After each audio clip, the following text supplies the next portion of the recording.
জাতির পিতা বঙ্গবন্ধু শেখ মুজিবুর রহমান নেতৃত্বে এই দেশটা স্বাধীন হয়েছিল এবং বঙ্গবন্ধু স্বপ্ন ছিল এই দেশের দুঃখী মানুষের মুখে হাসি ফোটানো এবং দেশটাকে একটা সোনার বাংলায় রূপান্তরিত করা।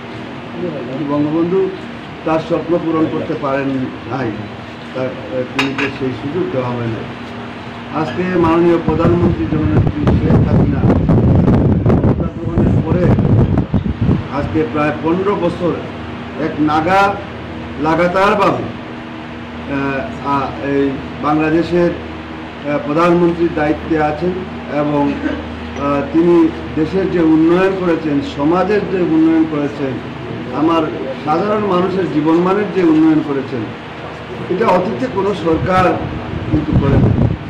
আমাদের এই সিলেট এলাকা একটা মানে প্রাকৃতিক একটা নৈসর্গিক এলাকা বলে আমরা মনে করি। শুধু সিলেট নয়, সিলেট বিভাগের সব এলাকায়, সিলেট, মৌলভীবাজার, হবিগঞ্জ বা আমাদের সুনামগঞ্জ, এই সিলেট বিভাগটাকেই একটি আমরা মনে করতে পারি দেখার জন্য সারা বাংলাদেশের মানুষ আসে এবং এটা বাইরে থেকেও বিদেশ থেকেও অনেক আসে।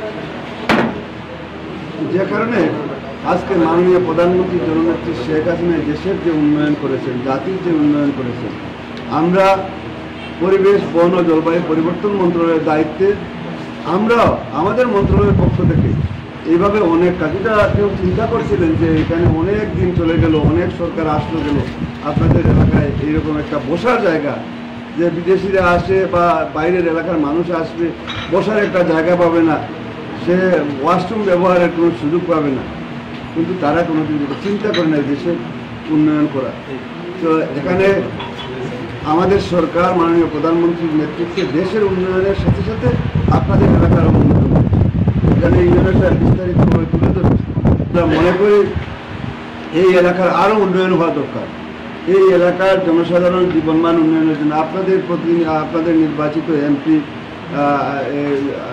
উনি হলেন প্রবাসী কল্যাণ মন্ত্রী, ওনার সাথে আমার কথা হয়েছে যে আমি চেয়েছিলাম ওনাকে নিয়ে এটা উদ্বোধন করব, কিন্তু দুইজনের সময়ে আর একসাথে মিলানো যায়।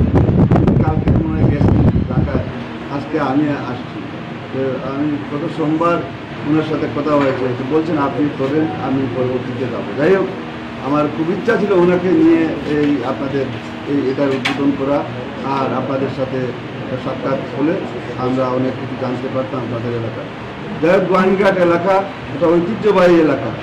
এই এলাকার জীবনমান উন্নয়নের জন্য ইউনো সাহেব, আমাদের সাহেব সহ আপনারা যারা আওয়ামী লীগের নেতৃবৃন্দ এখানে উপস্থাপন করেছেন, ইনশাআল্লাহ আমরা আপনাদের এই এলাকার উন্নয়নের জন্য আগামীতে আরও বড় বড় প্রকল্প নিব, যাতে এই এলাকার সাধারণ মানুষের জীবনমান উন্নয়ন হয়, আপনারা যাতে লাভবান হন।